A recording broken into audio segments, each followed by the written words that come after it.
Wala sa lugar para sa akin ang Kamara na hindi sumunod sa ipinag-uutos ng impeachment court. Yan po ay ayon kay Senate President Francis Chis Escudero sa posibilidad na i-reject ng House yung kanilang ibinalik na articles of impeachment. Naimbag ng aldaw, kanyayo amin kakabsat. Magandang araw po sa inyong lahat and welcome back to my channel.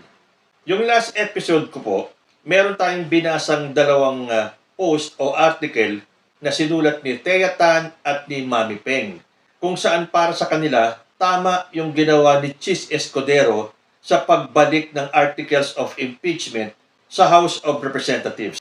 Pero ngayon, pakinggan naman natin yung side ng hindi kumporme sa ginawa ni Senate President Chis Escudero.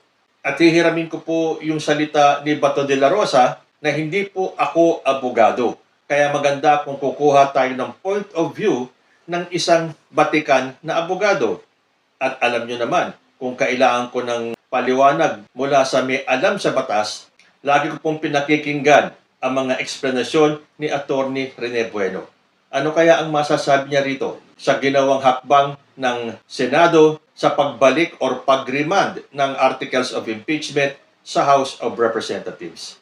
Pakinggan po natin. Pag-uusapan po natin ito pong mga development na nangyari sa ating Senate of the Philippines, that the Senate remanded the impeachment complaint to the House of Representatives. Whether it's remanded, returned, this is something that can be equated to a dismissal of the case. Parang pinaayos lang, pinaganda lamang. Kita ko nagsuot na ng robes ang ating mga senador. At ang akala ko tuloy na yung trial for today dahil ngayon na supposed to be babasahin po ang articles of impeachment before the judges of the impeachment court diyan sa ating Senado. Pero unfortunately, ang nangyari kagabi, there was a resolution passed and approved by majority of the Senate except for Grace po, Win Gatchalian, Senator Risa Hontiveros, and especially si Coco Pimentel, ay sila lang yung tumanggi na ang impeachment complaint is to remand or to return to the House of Representatives on the ground of legal infirmities. Sabi nila dapat i-certify daw ng ating House prosecutors or House of Representatives na there was no violation of Article 11, Section 3, Paragraph 5 na for the purpose of initiating an impeachment complaint, dapat isang beses lang mag-initiate ng impeachment complaint ang House of Representatives. Pero sa ganang akin, isang beses lang nag-initiate ng impeachment complaint ang ating House of Representatives. Although there were 4 na na-receive, but when it comes to initiating an impeachment complaint, isa lang po kasi ginawa nila almost similar to consolidation of cases, and that was the time na they decided to vote and they were able to get at least 1/3 votes of the total members of the House of Representatives, and that will constitute the impeachment complaint. So yun lang yung first time na nag-initiate ng complaint ang ating pong House of Representatives. I do not know what is the motive behind the move of the majority of the senators remanding the complaint to the House of Representatives. Sa totoo lang, this is the first time that I have seen ang isang impeachment court or isang quasi-judicial body o ang isang hukuman na pagka-receive ng isang complaint ay ibinalik sa respondent, ibinalik sa complainant rather ang isang complaint without conducting a trial. Diba? So, alam nyo po, ito pong pag-uusapan natin ngayon ay tungkol po sa separation of powers. Kasi po, ayon po sa ating saligang batas, ang ating pong House of Representatives has the exclusive power to initiate, no, impeachment complaint. Power niyan, exclusive power niyan. And the Senate has the sole power to try and decide, no, an impeachment complaint transmitted by the House of Representatives. So there is a separation of powers here. The House has the sole power to initiate. On the other hand, kapag na-initiate nila, tinransmit sa Senado, the Senate now will perform its exclusive and sole power to hear and decide the case. But what is happening right now here is the fact that this is actually an encroachment of the powers of the House of Representatives. Imagine you will require the House of Representatives who transmitted the complaint to the Senate to certify that there was no violation regarding doon sa pag-initiate ng complaint na isang beses lang mang dapat mag-initiate ng complaint ang House of Representatives. Pag sinabi mong initiate, pag sinabi mong mag-initiate ng complaint, ayun yung nag-decide ang plenaryo na i-refer do sa Committee on Justice yung complaint. Eh wala pa namang nire-refer, although there were 3 earlier complaints na nagsampa pero hindi naman ni-refer doon sa Committee on Justice. So yung pang-apat, ang ginawa nila, parang nagkaroon ng consolidation and then they make it as a one complaint. And then that was the first time they initiated the complaint and then transmitted this complaint to the House to the Senate of the Philippines. Ang problema dito, pinapaikot-ikot lang tayo ng ating mga iniluklok sa kapangyarihan diyan sa Senado. Sapagkat ang motibo dito, palagay ko, ay ayaw talaga nila. Ayaw nila na matuloy itong impeachment trial.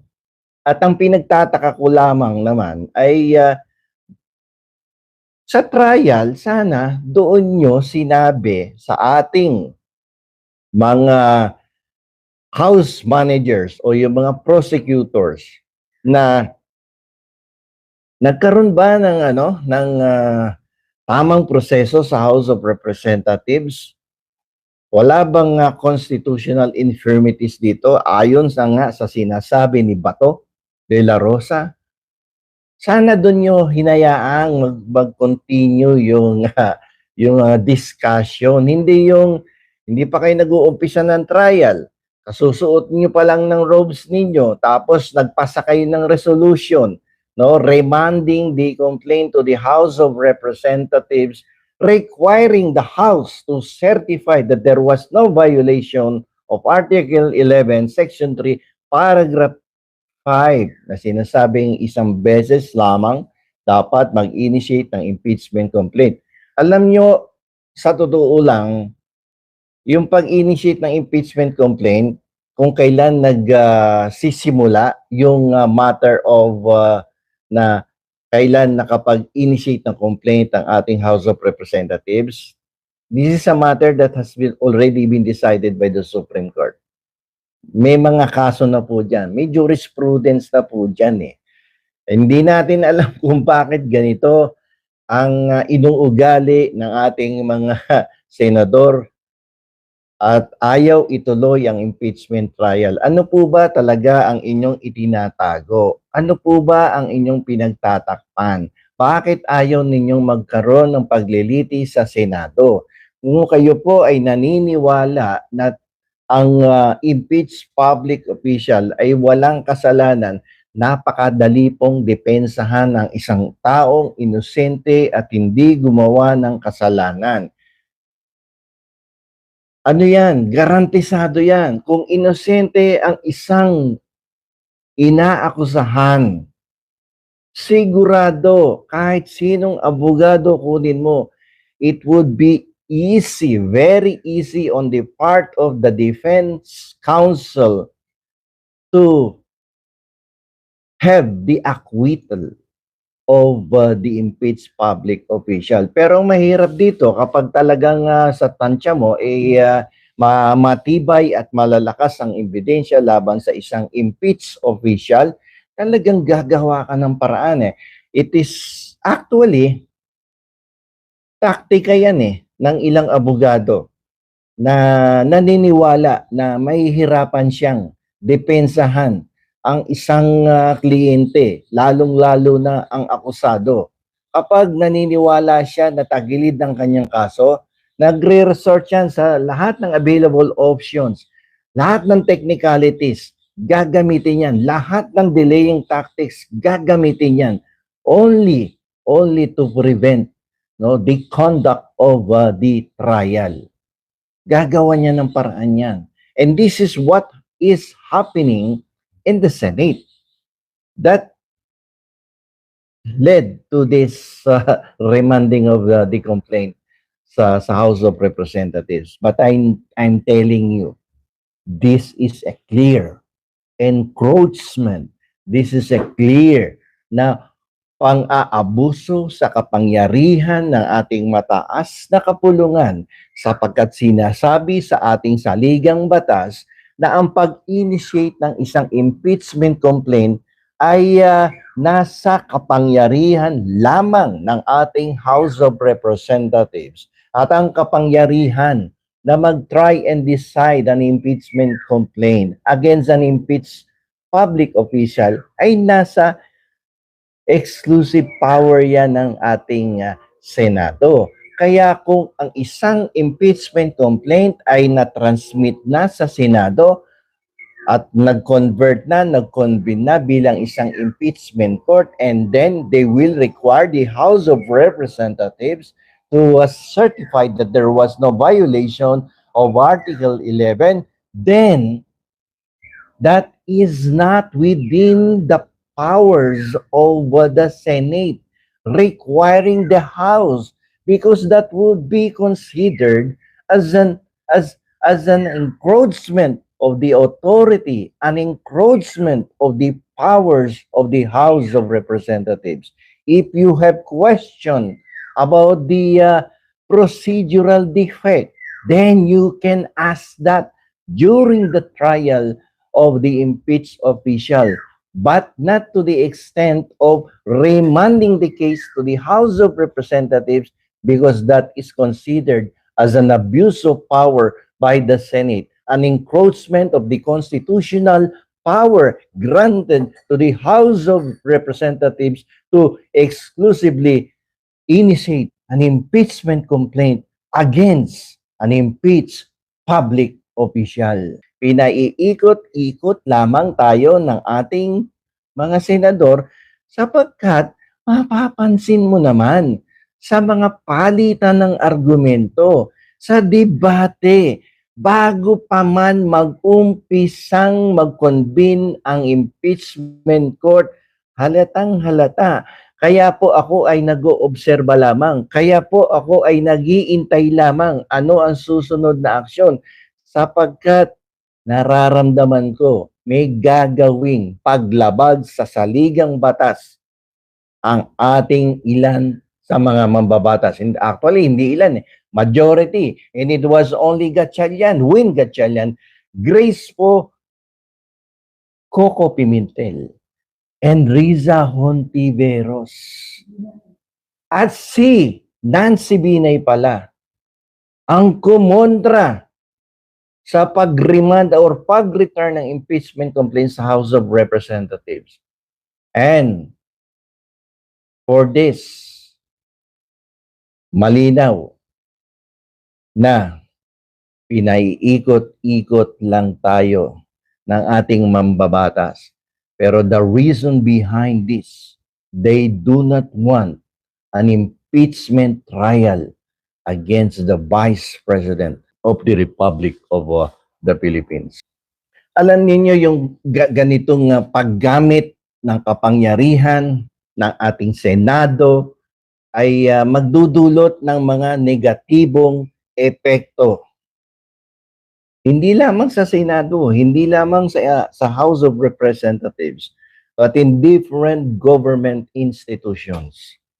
Malaki ang negatibong epekto nito. Magkakaroon ng pagkakaantala, magkakaroon ng pagkabigo sa proseso ng isang impeachment complaint laban kay Sara Duterte. Maaari din itong gamitin ng Senado bilang isang panggigipit sa House of Representatives sa pakikialam sa pang-aabuso sa kapangyarihan, sa encroachment of the authority of the House of Representatives, na siya lamang ang may kapangyarihan na mag-initiate ng impeachment complaint, pero ngayon hinahadlangan ng Senado ang kapangyarihang ito. Imagine the Senate would require the House of Representatives to certify that there was no violation. So, first time in the history, not only in the Philippines, but in the whole world, that the impeachment court requires the House of Representatives to certify. Ano to, panloloko? Ano to, pang-iinsulto sa House of Representatives, requiring them to certify that there was no violation of the Constitution? Bakit? Wala bang mga utak yun? Kung tutusin, mas magagaling yung abogado na yun, except for Coco Pimentel, na bar-top notcher sa Senado. Di ba? Bar-top notcher yan. Mahusay na abogado. But in the House of Representatives, if you will compare the lawyers here, abay, matitindi to. Lalong-lalo na yung kongresista mula sa Batangas, si Luistro, si Bel Zamora ng siyudad ng San Juan, si Rodriguez, Congressman Rodriguez, ang gagaling yan. Magagaling yan ng mga prosecutors. Ano ibig sabihin nito? Hindi nila naiintindihan yung proseso sa pagdating sa pag-initiate ng impeachment complaint sa House of Representatives. This is a big insult to the House of Representatives if you will require them to certify there was no violation of the law. Insulto yan. No? Tapos, yung matter of whether there was or no there was a violation or may violation, this is a matter of legal interpretation eh. Dapat tanungin mo na lang doon sa trial. And then, if ever di ka pa din satisfied with the explanation during the trial, explanation of the House managers or the House prosecutors, edi magsampa ka ng petisyon habang pinakikinggan ng kaso. Pumunta ka sa Supreme Court asking, requesting for the legal interpretation of this matter about initiating an impeachment complaint na dapat isang beses lamang sa loob ng isang taon. Isang beses nga lang nag-initiate ng complaint eh. May jurisprudence dyan. Ano ba naman? Wala eh. Kung gustong balot-totin, maraming paraan eh. Ginagawa eh. No? Talagang halatang halata dito. Ha? Ayaw ninyo. Kaya magigiting na senador, majority of them, talagang they wanted to kill the impeachment complaint lodged by the House of Representatives. Mahirap to. No? So, alam nyo, may hangganan ang kapangyarihan ng bawat ahensya ng gobyerno. Ang bawat institusyon ay may limitasyon, may hangganan na ini-impose ang ating saligang batas. Hindi pa pwedeng, gusto ko to eh, ito requirement. Pero hindi naman nakasulat sa saligang batas. You cannot find a single text under the 1987 Constitution that the Senate has the power to require the House of Representatives to issue a certification when they file an impeachment complaint, when they initiated an impeachment complaint and transmitted this impeachment complaint that there was no violation of the Article 11, Section 3, Paragraph 5 of the 1987 Constitution. You cannot find that in the provisions of the Constitution. Not even a single text. Wala kang makikita. Pauso ng Senado. Dapat kasi ang Senado ay manatili sa kanilang tungkulin na mag-conduct ng impeachment trial and then decide on the case. Huwag sanang makikialam sa mga kapangyarihang ipinagkaloob ng ating saligang batas, House of Representatives. This matter of remanding the case to the House of Representatives is no longer within the province of the Senate of the Philippines. It is no longer within their powers. It is no longer within their legal authority. They are already encroaching the powers of the House of Representatives. Mahirap to. Grabe to. Pinangihimasukan ng Senado ang kapangyarihan ng House of Representatives. And they are insulting the competence of the House of Representatives by requiring them to issue a certification. My God. Mga batikang abogado din yung nag-prepare ng articles of impeachment. And then you will require them issue a certification. Kung ako yon, tatanungin ko, saan kapangyarihan mo nakita na kami ay i-require mo na mag-issue ng certification after we have initiated an impeachment complaint and transmitted it to your house? Your duty is very clear under the Constitution that once you receive, acknowledge the impeachment complaint, and convene yourself as an impeachment court, your obligation, your constitutional duty is start forthwith, proceed with the impeachment trial, and then decide. Wala sa saligang batas yung ginawa nyo kagabi. Halatang halata po kayo at talaga namang ginagalit nyo ang taong bayan sa inyong ginagawa dito. Ano ba ang iniiwasan ninyo kung bakit ayaw nyong matuloy ang impeachment trial? Kung walang kasalanan si Inday, pabayaan ninyong dumipensa. Sabi nyo magagaling ang Defense Counsel. Sabi nyo magagaling ang battery of lawyers ng Vice Presidente. Kung magagaling, bakit hindi nyo hayaang magpresenta ng mga ebidensya na mauuwi sa walang pagkakasalang desisyon para sa Vice Presidente? Magagaling naman ang abogado, bakit hindi hayaan na litisin ang kasong ito? Alam ninyo, dapat iginagalang ng bawat institusyon. Dapat binibigyan ng respeto ng bawat institusyon ang mga kapangyarihan ng iba't ibang sangay ng ating pamahalaan. Sapagkat yan ay hindi lamang bigal na pangangailangan para sa ating lahat, kundi ito ay isang fundamental principle. This is a fundamental principle para sa isang matatag at makatarungang demokrasya sa ating bansa.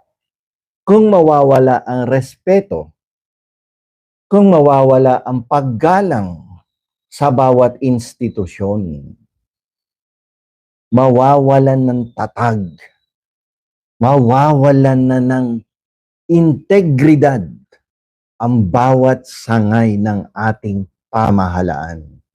Sisirain mo yung tibay ng ating demokrasya. Masisira ang kalusugan na dapat mine-maintain natin para sa isang demokratikong pamahalaan. Malinaw that this is a destruction of democracy in the country. Para apakan mo, para abusuhin mo ang iyong kapangyarihan, para gumalaw ka ng hindi naayon sa ating saligang batas, at utusan mo ang House of Representatives na i-certify that there was no violation of the constitutional provision on the accountability of the public officers. that there was no violation of Article 11, Paragraph 3, Section 3, Paragraph 5, regarding the number of impeachment complaints that must be initiated by the House. Ang linaw-linaw, isang beses lang nag-initiate, pero isinama niyo yung mga complaints na hindi naman talaga ni-refer sa Committee on Justice. Malinaw to. Malinaw na pang-aabuso sa kapangyarihan ng Senado at malinaw na pagyurak,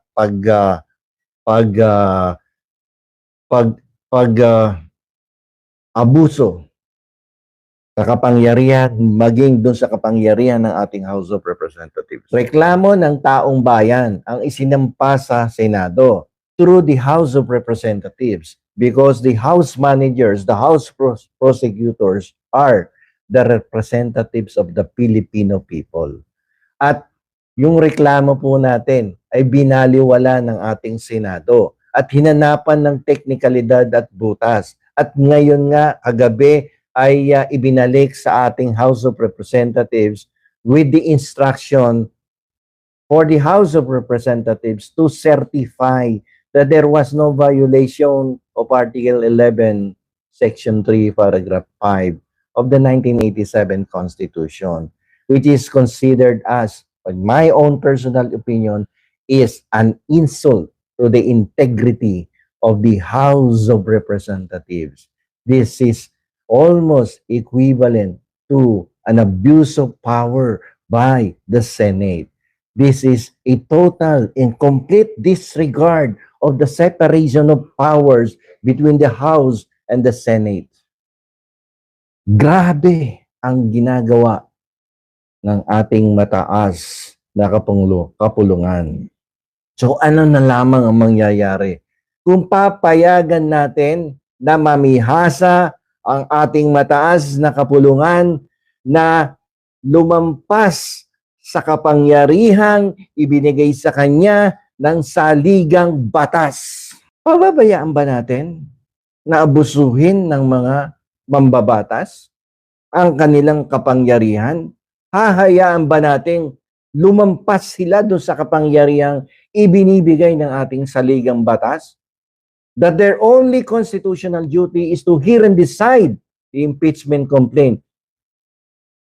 It does not include referring back the impeachment complaint to the House of Representatives and require them to issue a certification that there was no violation of the constitutional law. Yan, maliwanag. Sa simpleng pananalita, maiintindihan po natin lahat ng explanation ni Atty. Rene Bueno. So itong sinabi ni Chis Escudero na wala daw sa lugar ang Kamara na hindi sumunod sa pinag-uutos ng impeachment court. Sabi ko na nga ba separation of powers yan Ang Presidente Marcos nga hindi nakikialam sa impeachment proceedings kahit na para sa kanya hindi siya pabor sa impeachment dahil makakasagabal ito sa pagdaloy ng ating ekonomiya. Pero nung nasa Senado na ang bola, hindi na po nakikialam si President Bongbong at sinabi nga niya, bahala na ang Senado na gawin ang trabaho niya. Pero itong ang pagbalik ng articles of impeachment at hinihingi pa ni Chis Escudero na i-certify ng House ang kanilang ginawang paghain ng impeachment complaint, malinaw po sa sinabi ni Atty. Bueno that this is an encroachment of powers. At huwag mag-alala si Atty. Bueno dahil kapag umabuso ng husto itong si Chis Escudero, hindi po natutulog ang majority ng taong bayan. Ayoko pong sabihin na buong taong bayan dahil aangal na naman si Bato de la Rosa. Inumpisahan na nga po yung mga rally ng mga nakaraang araw dyan sa Senado. At kapag hindi umayos-ayos ang grupo ni Chis Escudero at nung 17 bumoto para ibalik ang articles of impeachment, taong bayan po ang kikilos. Mahaba po yung episode ni Atty. Bueno, kaya kung gusto nyong mapanood yung full video, bumisita po kayo sa channel ni Atty. Rene Bueno at huwag kakalimutang mag-subscribe. Kayo po, ano ang masasabi ninyo? Comment lang po down below and I will see you in my next video. Diyos te Agnina.